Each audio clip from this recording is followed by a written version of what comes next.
Hello everybody, welcome to the Redmen TV. It's Oppo preview time again. I'm Dan Club. I'm delighted to be joined once again by Ped from Toffee TV. Ped, my mate, how are you? I'm all right. I was forced into doing this because we got a good result last time. I believe so. Yeah, I believe so. It was going to be Baz and then Lucky Charm and all that. Yeah. Well, we got a 2-2 win, didn't we? So massive. You know what I mean? Massive 2-2 win. Yeah. I mean, listen, it's been a while since anybody played footy, really meaningfully, to be honest. Have you enjoyed the break? Are you ready to get back to it now? I am ready to get back to it, but I do enjoy breaks because of what we do for a living. It is like, it can't mean it's even worse for you because you know, being in all the different trophies till deep. So for what we do, I do like the break now and again. This has been an extra long break, but I do like that odd weekend where you just go, there's no footy this week. I don't, because our weekends are work as well, aren't they? And that's what people forget. But I can understand from other points of view, you just want to get back into it and you wait the international weekend. But to me, it is just like a nice little break. It's an actual break. Yeah, it's an actual break from work, isn't it? Yeah, I'm with you. And listen, I love my job. I love talking about Liverpool for a living. I love talking about footy for a living. Yeah. But yeah, there was a lot of me that was very ready for that break. And obviously that not helped by the fact Liverpool were off shit before it. But yeah, we move on. Listen, you touched on it. You joke about it in terms of that last time out at Goodison. Listen, it was what it was. And like, it was a big night for you, obviously, for so many factors, so many reasons, not just the fact you end up stealing a last gasp draw in the manner that you do. But like, you must be feeling so much better about Everton coming into this one than you were that one even. I don't have to worry about Everton. Exactly. I don't have to worry about Everton. Like, you know, for the last 3 years, I've had to worry about Everton every single day, all day. We're talking about on the channel every single day. Worry, whether it was one thing or another. I've just left the room and they're talking about what Man City might get points-wise, and you're just like, don't have to worry about any of that stuff anymore. That used to be us. Yeah, and I think, you know, that was a main part of the derby, was going into that game, still having that worry hanging over us, and maybe people didn't or don't quite understand the importance of grabbing a point that night, and that kept us on the trajectory we've been going on, and it was a massive point. And yeah, we've got 9 games left, and Everton played the next 5 games. We played the top 5, you know, and it's like, sad. Yeah, well, Bring it on. You've got nothing to lose. I mean, it starts with this one. You go, listen, it's a derby, so there's clearly more riding on it than there will be any of the other games that you mentioned. But like, there still is an element of, you can just have a bit of a go. It is a bit of a free hit for you. I mean, a chance to spoil or at least scupper the party, at least delay it by a week or so, perhaps. Like, or is it purely from Everton's point of view, from your point of view as well, I guess, mate? Like, finishing the season strong and focusing on what you're doing and how you look at for the future. Yeah, I mean, of course, you want to finish the season strong. I don't want to lose any game. I don't want to lose this game in particular. For all those reasons you said, it's, you know, as I said last time, I think Liverpool will win the league quite convincingly. But, you know, to rain on the parade just a little bit would be nice. Listen, if Liverpool win the league and Evertonians can say, well, you didn't beat us. Yeah. That's one thing people would be able to say, would be able to hold their heads high, and you've got to take those little victories. But as you say, there isn't any pressure on us. I don't know whether that's a good thing or a bad thing. I think the last game there was pressure on us because of the occasion as much as anything. The last Merseyside Derby at Goodison, and we played to the very end because of that. It was like, we can't just throw this away. Maybe if it was the year before or whatever, just a normal year, maybe you do give up. Maybe players give up. But it felt like on that night, they just kept on going till the whistle. And that, I'll be honest, that's a little bit, that's something I haven't seen from Everton players as such. You know, it is a distinct difference between the two sets of fans at times and the two teams, is the old never give up thing that Liverpool seem to have, whereas Everton players don't tend to have that. And that's maybe, I mean, that's, I think that's part of any great player or any really good player, is the psychological side of things, of like the mentality side of you go to the very end because you don't know. And I think that night we did, because there's so much riding on it. Will that be there Wednesday night? I'd like to think so, but players sometimes can just be, just get me off this pitch. You know, we've the job's done for the other team or whatever. Just get me off this pitch.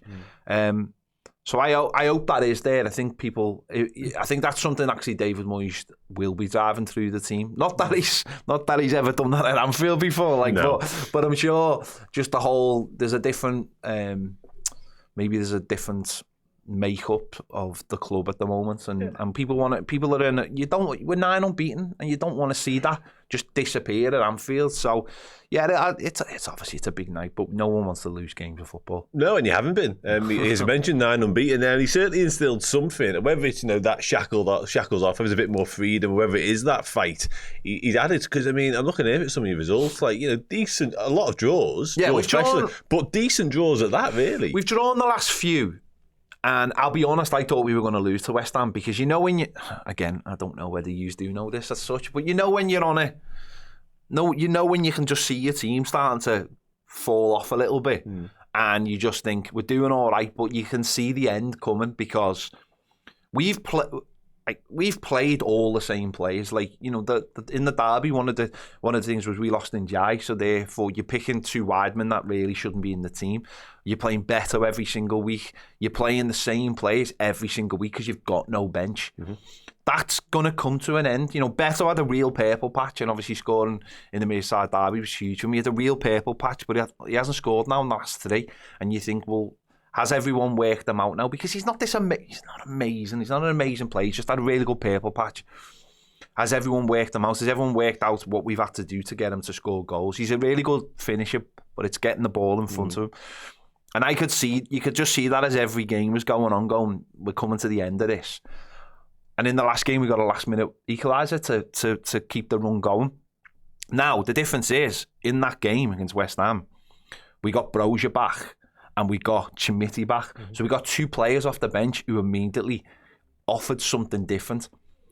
We're now getting Njai back, we're now getting McNeil back, and they're just decent players to either start the game or come off the bench. And I think that is really going to help us in these next 9 games. I think the only player who's really injured now is Dominic Calvert-Lewin. So that just freshens everything up a little bit. You can start going now. I was doing the starting 11 show and I was picking the same team every game. Now that's changed now. I think that will help us. But the last few games, as I said, of that run, we'd sort of hit a wall, but we weren't losing games. We went to Brentford, we were getting beat till about 20 minutes to go. And the last 20 minutes, we were really strong, got a goal, and we could have won it. Manchester United's the disappointing one. We were 2-0 up, and we were cruising, but we had no one to change the game. We had no one to keep that level up. They scored a goal, and then from then on, you think these are gonna win this now because they'd made 4 subs. We had no subs at all in that game. We'd had to take Lindstrom off, he's not that good, but making that one change just changed the momentum, and they scored, as I said. But now we've got a few players back. It feels like we can change things now, and maybe we can take a step up and start winning a few games. As I said, the run is really, really tough. But in that, I can see some wins. Man City at home, Chelsea away. I'm not fearful of them whatsoever, just because of the circumstances. Yeah. The most scared I am is Forest away. That's the one where you look at it and go, they really got something to play for. Yeah. But everyone else is just in a little bit of cruise control. And I'm hopeful now we'll get going a little bit. But as I said, that run just before the international break, it did feel like it was coming to a halt, and I thought it was going to be West Ham, but we scored last minute goal. Yeah, like I say, he's definitely got something good going. He's swung the tide. He's got you playing. He's got you fighting at least. And he spoke earlier on, David Moyes, at the press conference. Just touched on a couple of the injury situations just there. And Mikalenko looking like he might be back involved he'll as play, well. I think if he even mentioned that he's going to play, then I think he'll play. And he normally has a decent game against Salah. Salah got a goal and assist in the last game, but he normally has a decent game. Holds his own. The alternative is Ashley Young. That's the thing. That's the alternative. Who, listen, I don't mind Ashley Young as a player. I think he's offered something. But what is he, 39 out of position, something like that? I think he's better left back. Yeah. I think he's better. But at the end of the day, you get him on a yellow card. And he just doesn't seem to have that understanding. Well, we saw it in Anfield, didn't we? He doesn't seem to have that understanding that his legs don't work as quick anymore that they used to. So I think Mikalenko will play. Yeah, and like likes of Njai, you mentioned in there, McNeil, like how close, how ready do you think they are? I don't know, because he sort of mentioned them, but then sort of dismissed them. Okay. Don't forget we play Arsenal half-12 on Saturday as well, which a game you all want us to win. But we all tried to move this game forward, didn't we? We should have been playing tonight. Well, we wanted to play tonight anyways, but Isn't that pathetic? Weren't allowed. We all wanted to play. I know, it's a bit Someone mad, said, isn't it? no, because you're on telly, and someone else is on telly that night. There's a game, obviously half-12 on Saturday, an important game as well, so you can't just focus and have all your eggs in one basket for a game. So maybe they'll be on the bench. Maybe. Yeah, okay. In terms of the approach to this one, like how do you think Moyes plays it? Because we touched on it earlier on about being like, you're safe now. You can park that conversation at least. You can go into these games with a bit more freedom, maybe than one's a bit less pressure on it and all that sort of stuff. Like, what have you seen from Moyes' return that you can really hang your hat on and say that's how he's going to play at Anfield? Well, I'll be honest, we haven't, because we've not had a game of this magnitude away as yet. We've had a lot of home games, and obviously like Manchester United, Tottenham, Liverpool, they were all at home. The games, what would be the equivalent? Maybe just like Brighton, because of the way they play and the relentless style they play in. But everyone else has been. Hasn't been the calibre. Hasn't been the calibre. Hasn't been a gulf in the difference of the two teams. So I think it'll just be, rather than changing the personnel, maybe last home game I think he made a slight mistake. He tried to play Decore and Charlie Alcaraz in the same team, and it didn't really work. He might just choose to play Decore a little bit deeper in this game and just say to him, sit in a 3, make it hard for him to break down. Just try and upset you, try and not let you counter attack, play deep, and then try and go either on the counter attack or go long. I'm not sure really going long works, because Beto isn't that good in the air, and he's up against good centre backs. So it will be interesting. Last time he played Decore very much right up front with him, and I think the reason he does that is because he can use Decore's physicality to take the onus off Beto on his own. Whether he chooses to do that, then you lose a man in midfield, you get overrun in midfield. So it'll be interesting. We haven't seen how he's going to do that. You haven't seen that set up yet. And obviously, Moyes has always been... He's in the record for Everton, or last time for these kind of games, wasn't particularly good at any of the big clubs. Any of the top 4 if it was then. It wasn't particularly good. He didn't win. We won quite a few at home, but we never won one away.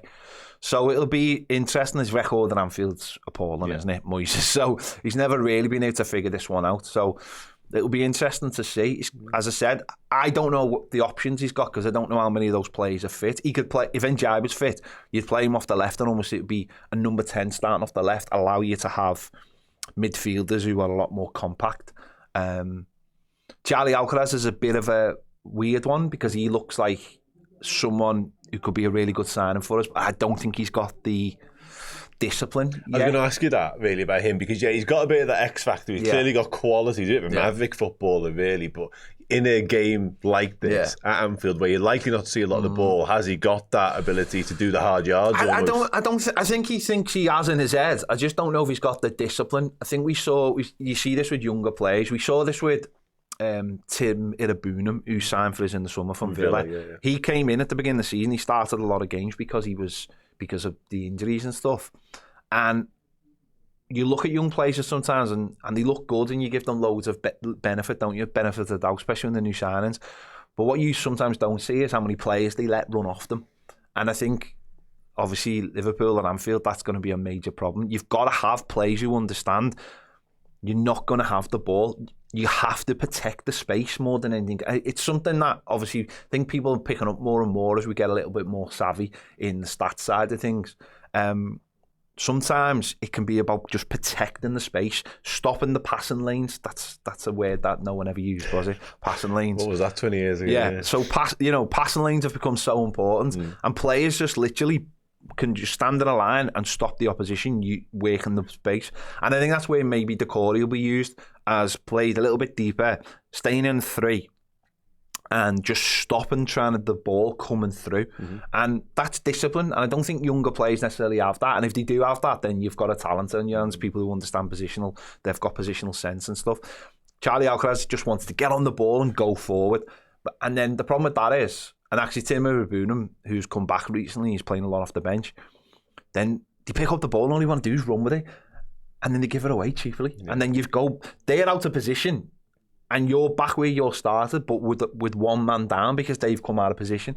You've got to have that discipline, especially when you go to Anfield. You've got to understand that it's about keeping the momentum down and just stifling teams. Yes. And I think that's what Moyes will try and do. Now, how he does that and what his plan is for getting us going on the front foot, I'm not sure because we just haven't seen it yet. Well, it's for you then. Let's put the onus on you in that case. Like, how would you approach that? Like, is it men behind the ball, soak up pressure? Have you got the pace on the counter-attack to do that? You mentioned Beto's not the greatest hold-up player in the world. So, from my perspective, I'm struggling to see a way.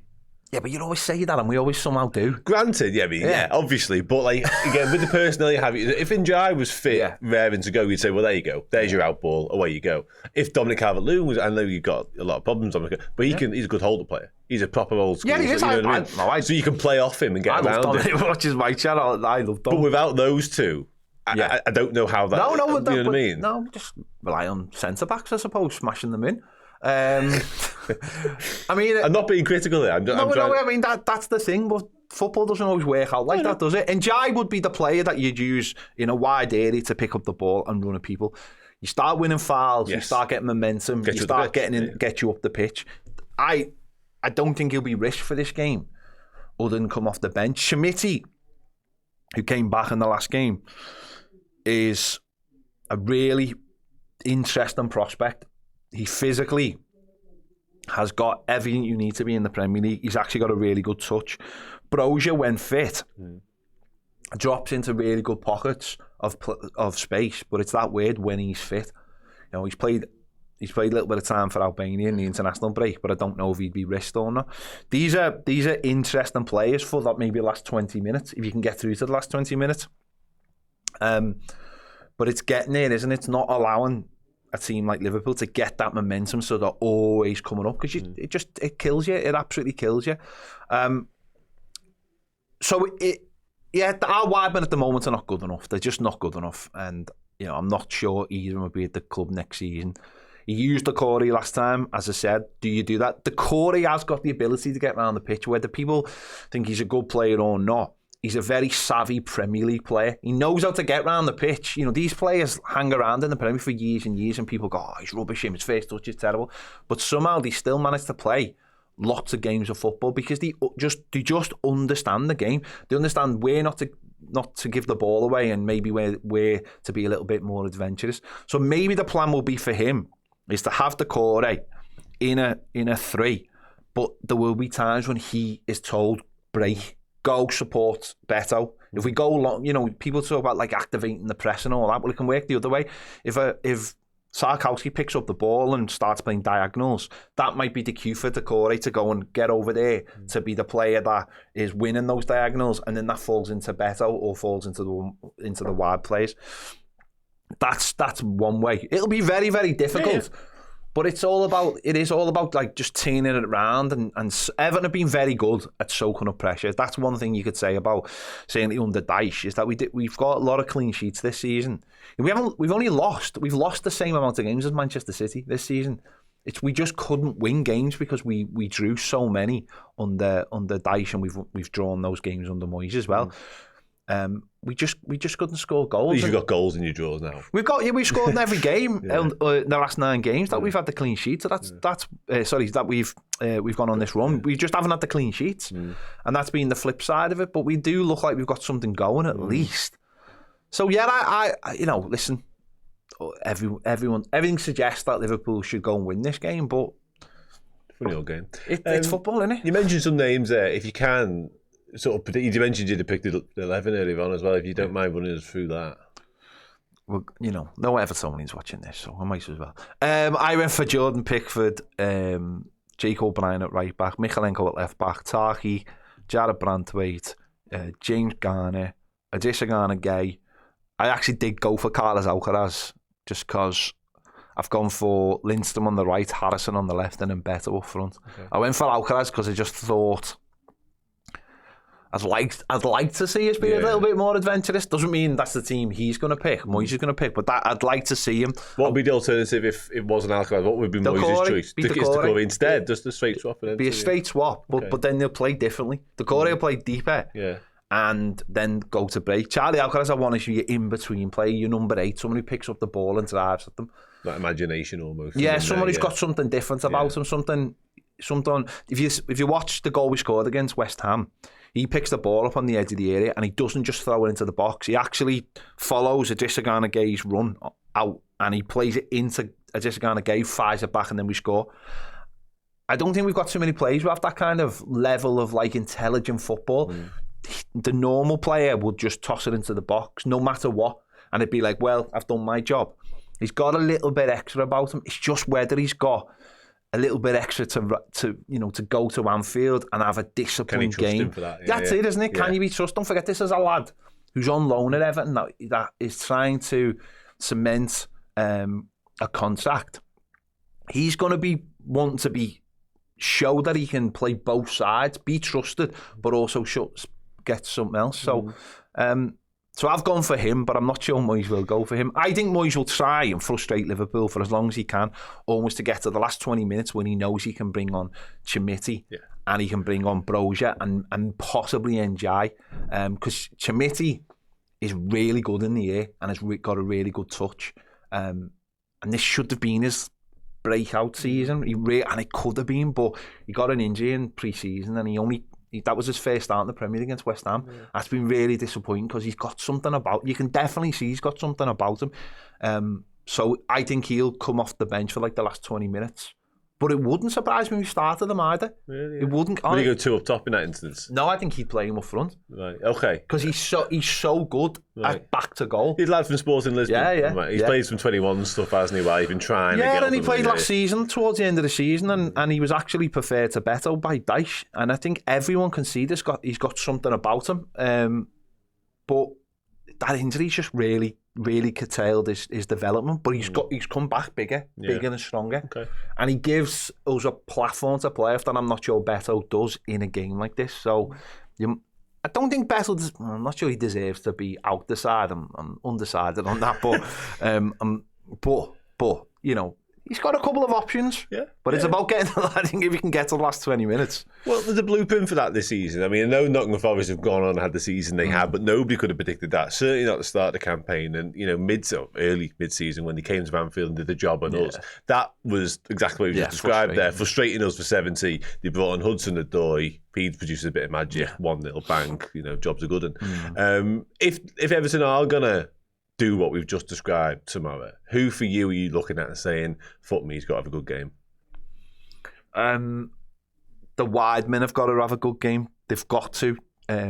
Lindstrom, and that doesn't mean Lindstrom and Harrison have to work really hard, in certainly like doubling up and protecting. And that's actually something you lose massively from Ndiaye. Ndiaye's defensive numbers are absolutely brilliant. They really are. You look at his stats after the games, and he's winning like 13, 14 tackles. And you think this is a wide man that people look at as almost like a little five-a-side player, but his defensive numbers are brilliant. They've got to have good games to protect, and they've got to be able to go both ways. The midfield will take James Garner. He's did a podcast, didn't he, with a man? Idiot. So he did a podcast with, I think it's something to do with the Stretford Paddock, to do with them. One of his mates he used to play at Man United with. He's done a load of like ex-players, and he's actually admitted in it like that when he played for Everton at Anfield, it sort of got to him. I mean, that's not great. You don't do that, do you? I quite like him. He's not a bad player. He's got a bit of invention about him as well. Don't get me wrong. I'm not like I'm not going full Paddy Power. Yeah, I'm. I just think he's got very comfortable in a room with his mates and said, "Oh yeah, the whole playing at Anfield sort of got to me." You don't do that, mate. You certainly don't do it on a Man United podcast either. You do it. Come and talk to us for God's sake. So yeah, he's another one. He's got to not let he's got to be fully on it and protect and do what we've just said about other young players. Is you've got to be protecting the pass lanes and you've got to be disciplined. You've got to make sure you're not letting people run off him. He's a very solid player, James Garner, really solid. He's not going to take anyone to the highest of highs, but he's a really solid player. So think of him and Idrissa Gana-Gueye on it, and they're protecting the back four. Not asking for too much invention, by the way. I'm just asking for them to do their jobs and not get caught up in anything else, really. Interesting. Okay. Prediction? I'll just go for a draw again. 1-1 draw. Yeah. Take that right now. I'll take that, yeah. I'll just take that because, as we've been talking, it's just right now with what we've got, it's difficult to see how we, I think Liverpool will score. Yeah. And I just don't see where we're going to get a couple of goals as such. Yeah. I could see a score, and I think it's a bigger night for Liverpool than it is for Everton, and I think that will show in the atmosphere and the determination. I think Liverpool players having 18 days off or 17 days off is been massive as well. I know a lot of them being on international duty, but just getting away from the relentlessness of where you were in those last couple of games. And like I was saying before about us going down into that sort of you could see it getting weight. And obviously that's what happens to you as well. You see the tiredness coming into the point.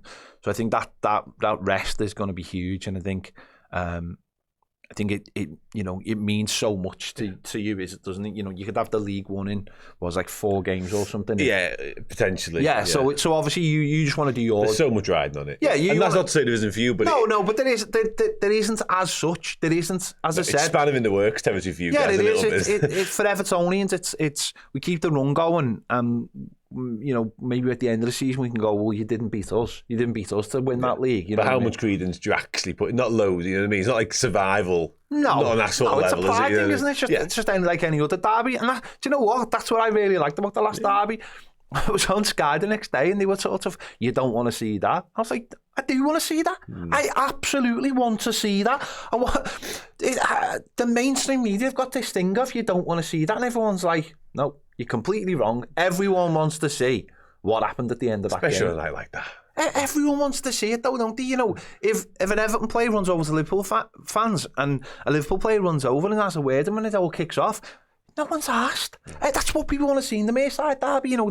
It's not the most sort of red cards in whatever for any other reason that people have pride in it, and I just can't bear this thing of like, oh, no one wants to see that.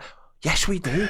Yes, we all want to see it kick off. If that player's protecting his teammates and his fan and his team and the fan base, we all want to see it. Whichever side it's on. Yeah. That's football. Honest to God.